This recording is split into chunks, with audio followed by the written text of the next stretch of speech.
All right, boys and girls, we're going to get started here on section 10-4. This is called quadrilaterals. And basically, we only have one vocabulary word here, which is cool.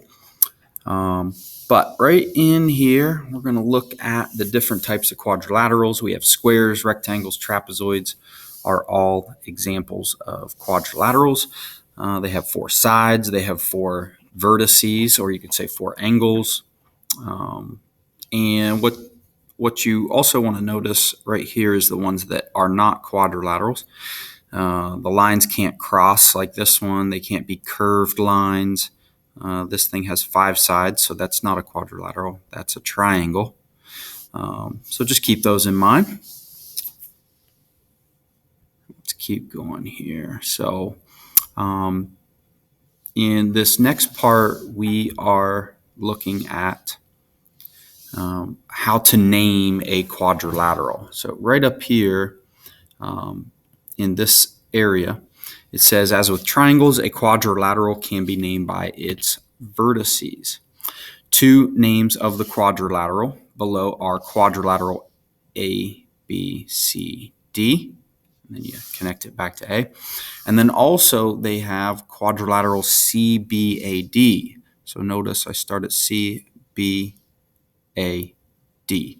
And what you should notice about both of those names is I went in order, right? I can't say D, B, A, C, right? That makes a big difference.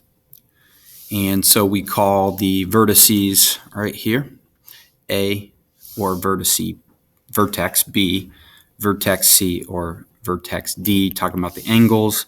The sides, notice how we named the sides with AB, or you can say BA, BC, which you can also say is CB, CD or DC, and then DA or AD. And also notice that they put just a little line up above that, a line segment. That's how you name each of those. And then the angles are the same angles. Notice that little angle mark. If you guys remember in class, I draw an angle and then an arc through it because I think that just looks like a less than sign. So I prefer to put the arc. All right, and that's how you name the angles. All right, another key part right here, the key concept is that the sum of the measures of the angles of a quadrilateral is 360. So all that means is all four angles will add up to 360 degrees. And then we go to example 1 here.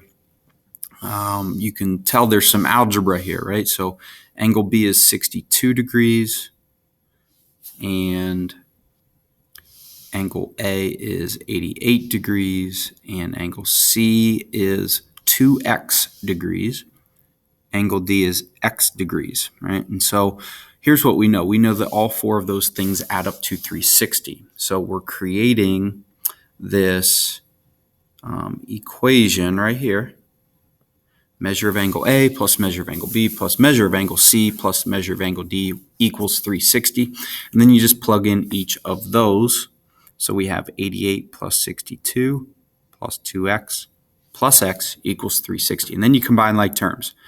So on the next step, that's why it says 3x plus 150 equals 360, because we combined like terms. And then we started to solve it. So you can label V's and C's.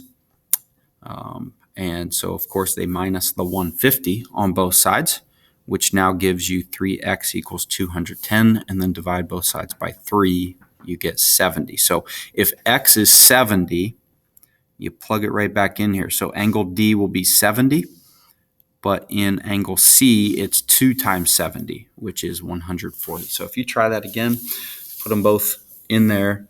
70 plus 140 plus 62 plus 88 will all add up to 360 degrees total.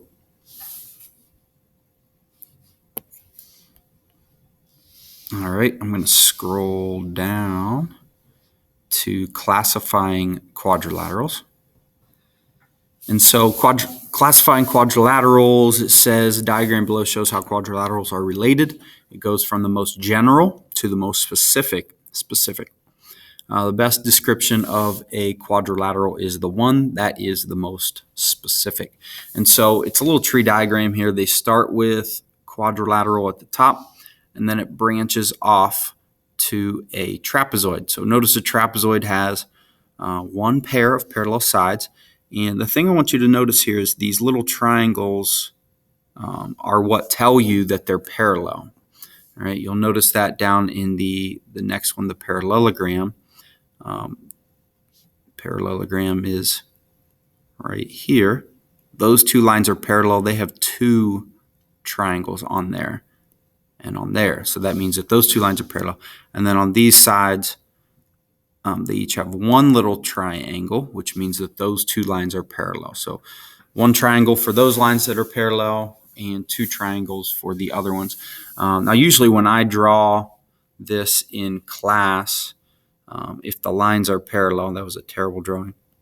I don't draw triangles. I just draw an arrow, or I use two little arrows. But that's basically what they are. They're arrows, but in this book, they look like triangles. And so coming down to the parallelogram, basically a parallelogram is four-sided shape with two pairs of parallel lines. And then each of these down here, the rectangle, rhombus, and square, those are also types of parallelograms because they have opposite lines, sides that are parallel. But they're also more specific. So to get more specific from a parallelogram, well, also you know that of the parallelogram right here, that it has two dashes, and that has two dashes. So that means that they're also the same length.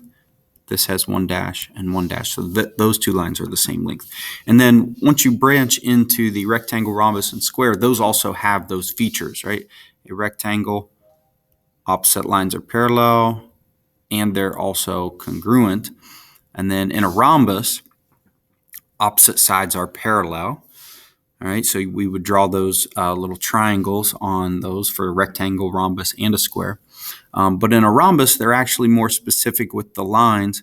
Opposite sides are congruent, they're the same length, but actually in a rhombus, all four of them are the same length, kind of like a square. And how the square gets more specific is all four lines are congruent, two pairs of parallel lines, right? The top and bottom are parallel, the left and right sides are parallel, but they also have four right angles. So all four angles are congruent. Now going back to the rhombus, a rhombus has similar things to the parallelogram in that angle and that angle are congruent, and then that angle has two arcs, that angle has two arcs, so those are congruent. Same thing in a parallelogram. Those two have two arcs, and that has two arcs, so those two angles are congruent. And then that angle has only one arc, that angle has only one arc, so those two angles are congruent. But all four angles are not congruent. The only way all four angles would be congruent is like a rectangle and a square, where they're all 90 degrees. So in a parallelogram and a rhombus, opposite angles are congruent, but not all four angles at the same time. All right. And you know what also that produces is in a rhombus and a parallelogram, opposite angles, one of the pairs would be obtuse angles, the other pair of angles would be acute angles. And continuing down to example 2, says the photograph shows the free throw lane used during international competitions.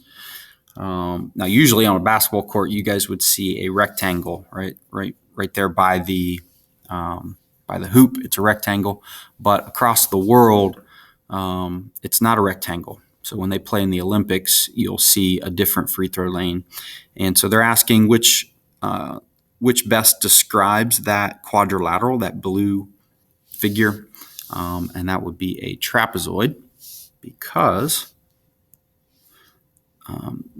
these two lines are parallel.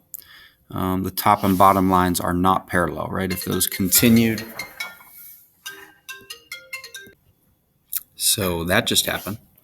But anyways, back to the trapezoid. Forget where I was at exactly, but opposite side. We have one pair of parallel sides that I just marked. The other two sides are not parallel. The other thing that we do know for sure also is that all four angles will add up to 360, right? Because it's a quadrilateral. And so just looking at the couple other ones here, what is 2A? That's also a trapezoid because those two lines are parallel, but the other two lines are not parallel. So when you only have one pair, that's a trapezoid. And then the other one down here, 2B, opposite sides are parallel, opposite sides are congruent, but there's no right angles, right? And it's not a rhombus because all four sides are not equal. So that is a parallelogram. All right, I'm going to show you the rest of the section so that you can pause your screen and practice. So this is 1 through 11. And on to the next page, you've got 12 through 24. You can probably see pretty easily. And then we've got 25 through 31. You can almost see. All right, guys, take it easy. Peace out, homies.